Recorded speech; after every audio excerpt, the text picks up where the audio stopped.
Konnichiwa. It's history in the making, and we want you to be part of it. That's a given. Talking about people who are changing the game. You guys have run a tight ship here. Oh my gosh. The rock star sitting here.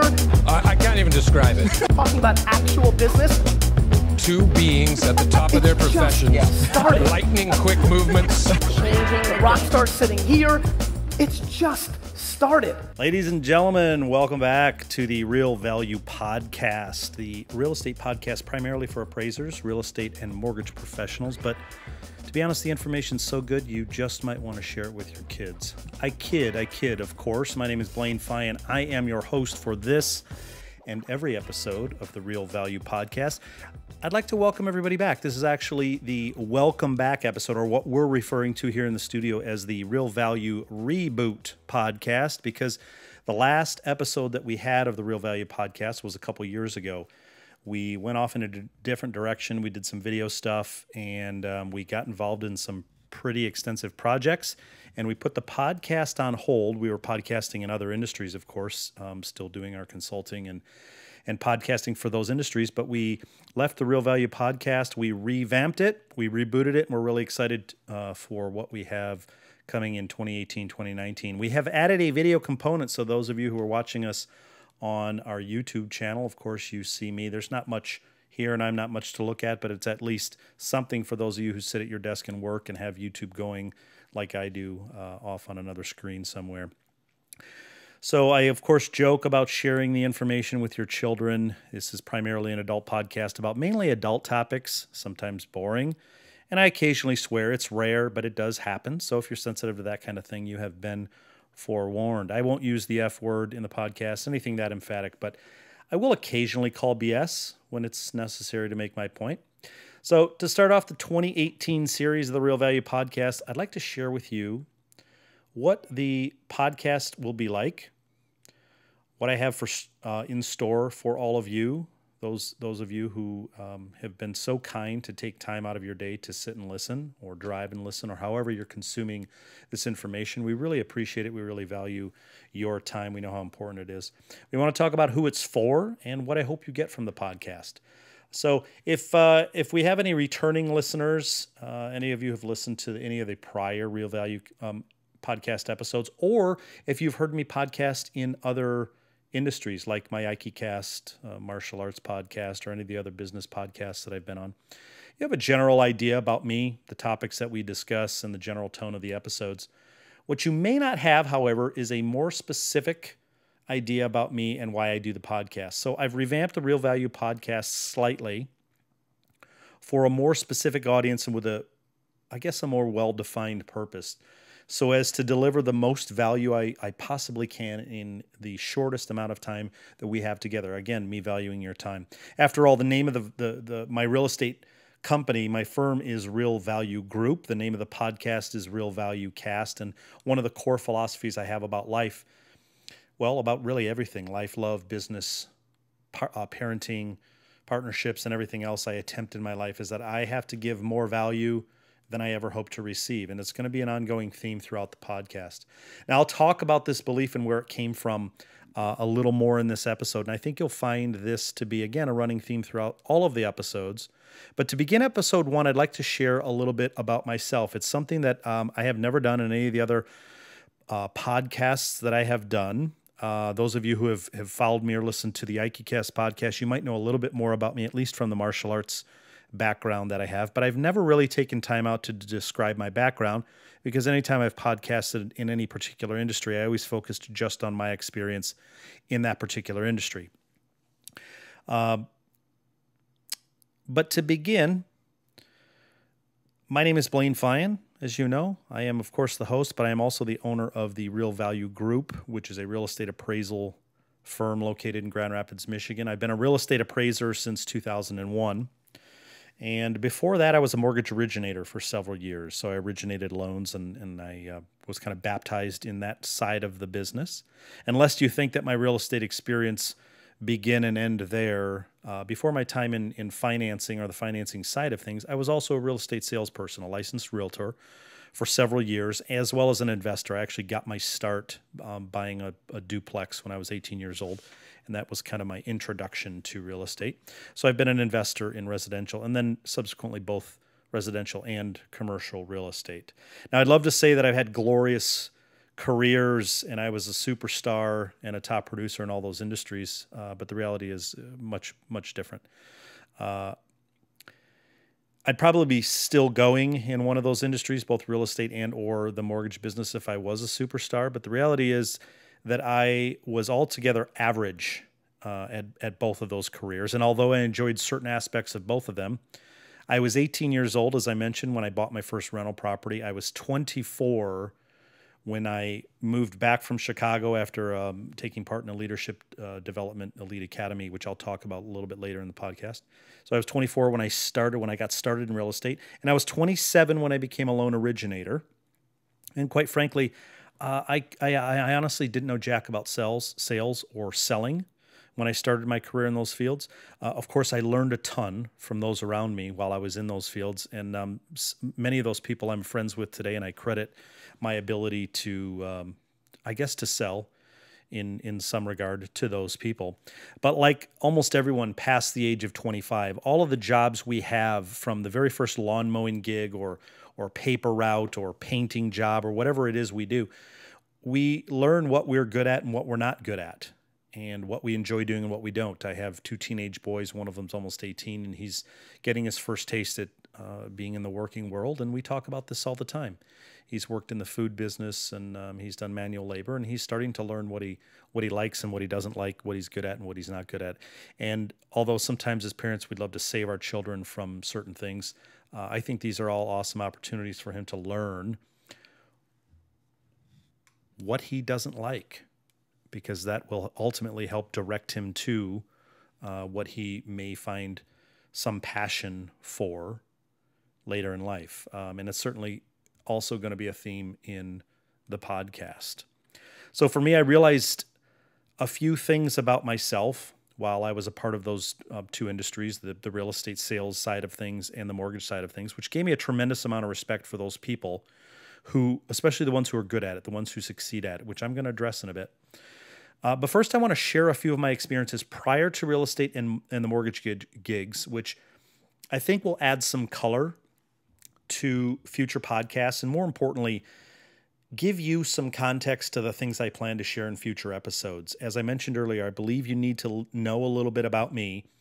You need to know a little bit about the person speaking in any situation to decide if you want to spend any more time listening in the future, to decide whether or not they're credible to listen to decide whether or not the information coming out of their mouth is worthy of your time. And again, I tremendously respect your time, and so I appreciate you taking it to at least listen to this. If you never listened beyond this, I still thank you for taking the time.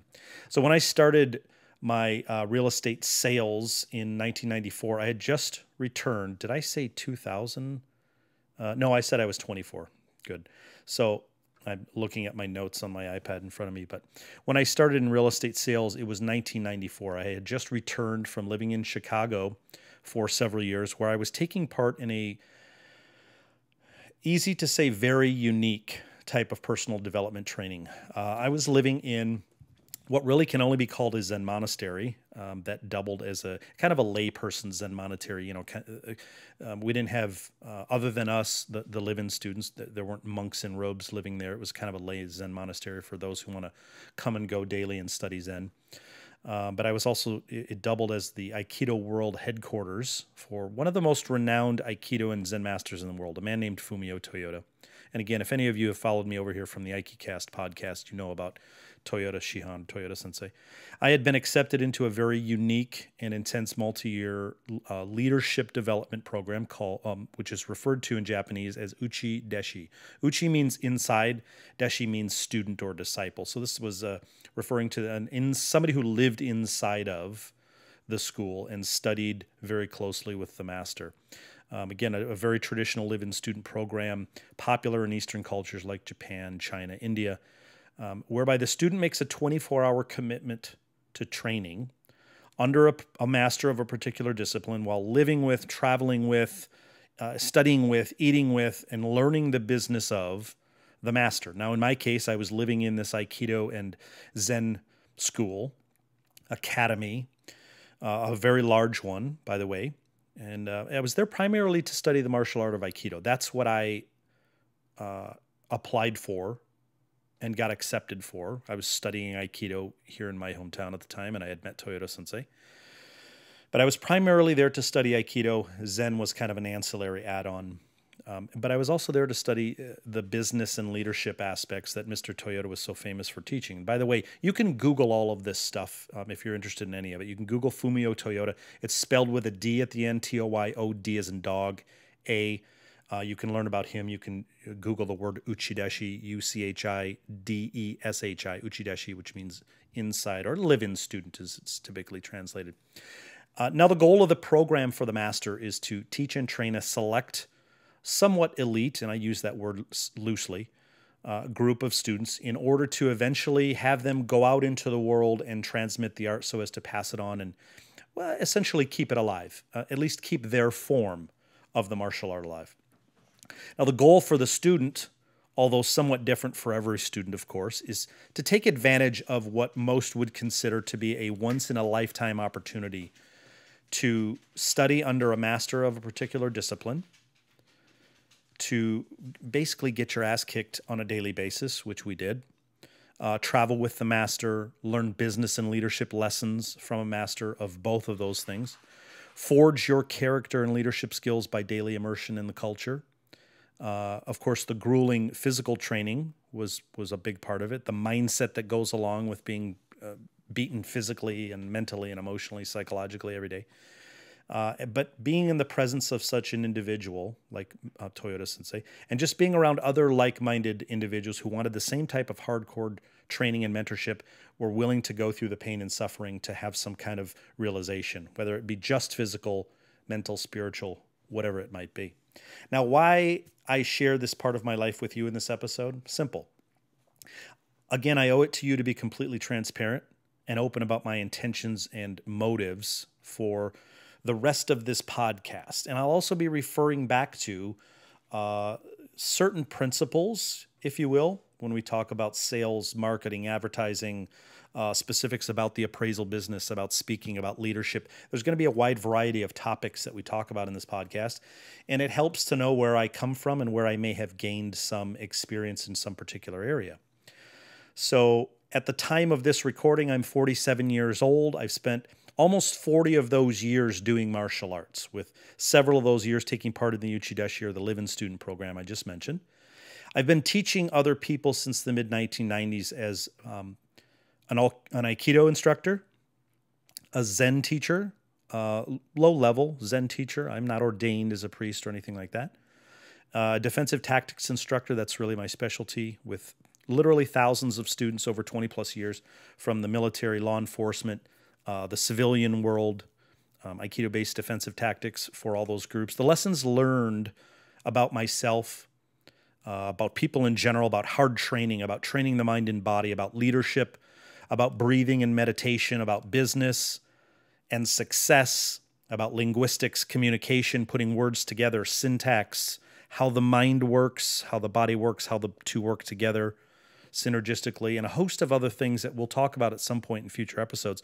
These are the things that I intend to bring to the podcast, since they're the very experiences that have essentially formed who I am as a person today, as a businessman and a multiple business owner, as an appraiser, as a father, as a partner, as a friend, teacher, mentor, and any other mask or role that I may play at different times of the day. So like all of you, what we do or what we call ourselves, appraiser, realtor, lender, teacher, mother, father, husband, wife, son, brother, sister, daughter, these are not the real you, and they're not the real me. These are just parts of who we are, and maybe some of the hats or masks that we wear and identify as. All of our accumulated life experiences are the real you and I. And for me, I may call myself a real estate appraiser from, say, 8 in the morning till 6 p.m., but that's simply one of the things I do. It's one of the hats that I wear. In fact, if you Google my name, you'll find that I did, in fact, go on to open one of the largest Aikido, Zen, and leadership development centers in the Midwest. I'm very proud of it. It's in the hands of somebody else today. I sold it off years ago. But I modeled the school after the one that I lived in Chicago, Mr. Toyota's, and I had my own full-time live-in students and apprentices, well over 150 monthly students studying Aikido, Kendo, Zen meditation, Japanese language, judo, jiu-jitsu, mixed martial arts, yoga, massage therapy, bonsai, miniature tree trimming, and a host of other disciplines. It was a complete cultural arts, full-time cultural arts school with live-in students. And during that time, I also traveled the world teaching Aikido, teaching defensive tactics and leadership principles for well over 10 years or so, while I was also learning the disciplines of real estate sales and loan origination. So what does this all have to do with real estate appraising, real estate sales, lending, investing in real estate? Well, nothing and everything. Count that as your first Zen lesson, if you will. The new Real Value podcast, as I envision it, will be primarily for real estate appraisers and real estate professionals, but it's important for me to share with you who I am if I'm going to ask, again, you to take time out of your day to listen to me. In my years studying Aikido, defensive tactics, Zen meditation, leadership, I learned to study other industries. In fact, it was one of the things that Toyota Sensei, my teacher in Aikido, Zen, business, and leadership, challenged, I guess is a good word, more like ordered us all to do, was to look outside of our industry, to study other industries and disciplines for essentially best practices, and then bring back what works and implement those practices into our business at the time, our own businesses later on, and of course our lives. One of the areas that real estate salespeople and even lenders are much better at, much better than real estate appraisers at doing, is constant and continuous training and professional development, and also learning from other industries. So one of my intentions is to bring that spirit to the appraisal industry via this podcast, as well as, of course, build a network of like-minded individuals like myself to learn from and share best practices with. Now, if that's you and you'd like to be part of that, of course, the cost is absolutely free to you. And I have one and only one simple rule, and that's to add value. And by add value, I don't necessarily mean add value to me or to the podcast. I simply mean to start shifting your thinking to adding value in everything you do from this point forward. In fact, maybe adding value where you expect nothing in return. And so I'll end this episode with a quick story about adding value. If you've never heard of the book Significant Others or the Significant Others Project, this is the perfect time to introduce you to it. I'll put some links in the show notes, both for the YouTube channel as well as the podcast. So if you're interested in learning more, and of course, you can Google all of this yourself. I highly recommend that. That will also be a running theme through all of this, the age we live in, the Google age. You can find out information, and I highly recommend taking that initiative every single day.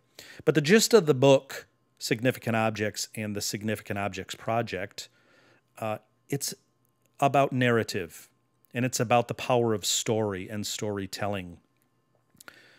The authors of the book, Joshua Glenn and Rob Walker, set out essentially to test a hypothesis about how the story of a thing can influence how you feel about a thing.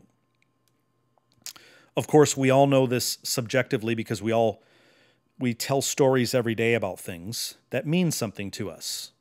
We tell stories about our grandparents, parents, lessons we learned growing up, our history. We tell stories about things in our closets, sometimes as a way of justifying keeping the things in our closet. I don't mean metaphorically, I mean actual shirts and pants and dresses and things. When in fact, we might be better off selling those things and maybe donating them to Goodwill. But stories help us give meaning to things. And the authors of Significant Objects set out to test whether or not you could measure objectively those things that have value and meaning subjectively to you only. And they did this in a very unique way. They went to flea markets and secondhand stores, and they acquired for, on average, about $1.50 per item, little things that at first glance had almost no value. They were tchotchkes, knickknacks, small things that had virtually no meaning or value and had somehow ended up at these flea markets and Goodwills and inexpensive places to buy these kind of things. They were broken mugs and little figurines. They then sent out letters to several hundred authors, journalists, and writers of various sorts to write up stories about each of the items with the intent, the specific intent of selling each one of these little knickknacks on eBay. Now, what they found was essentially unbelievable from the standpoint of verifiable results. On average, the increase in value based simply on the story created about the item was some 2,700%. I'll say that again, 2,700%. Items purchased for $1 sold for $50, $70, $80 or more. All because somebody added some meaning to the item by creating a story about it. It was fictitious about the item. But I highly encourage that you just Google. You can find the stories. In fact, if you go on YouTube and type in search for significant objects, there are some talks they give at bookstores and things, where some of the actual authors that wrote up some of the descriptions for the items sold on eBay read their description of that particular item while a picture of the item is displayed behind them. And again, you get to see the little figurines and what they are, and then you get to hear the stories. And it's quite comical, but very interesting. There are a couple that were written so well that you really feel you become part of, or the thing, the little tchotchke, the little item, the little figurine takes on a life. Like the movie Toy Story, if you will. So again, I encourage you to check out the book, Google it. It's filled with some very interesting stories. And if nothing else, the marketing value gleaned from many of the writers of the eBay ads for these knickknacks, it's absolutely brilliant. What you leave with is a greater understanding of, again, the power of story, the immense strength that words placed together in a certain way, with a certain tone, and a certain intensity or a certain expression, can have on everybody. And I challenge you all now, with this reboot of the Real Value Podcast, to take at least 15 minutes out of your day today or tomorrow and think about your story. What is it about you that makes you, that makes you do what you do, and that makes people want to engage with you? So to borrow the ending line from one of my favorite filmmakers, Levi Allen of Left Coast Media, and by the way, I encourage you to check out Levi as well on YouTube. Life is better when you make stuff. That's what he always says at the end of his videos. So I encourage you to go out and create some value, create something of significance today, and strive to be a person people will miss when you're gone. Again, I want to thank you very much for taking time out of your busy days to listen. My name is Blaine Fine. I am the host for this and every episode of the Real Value Podcast. Bye for now, friends. We'll see you on the next one.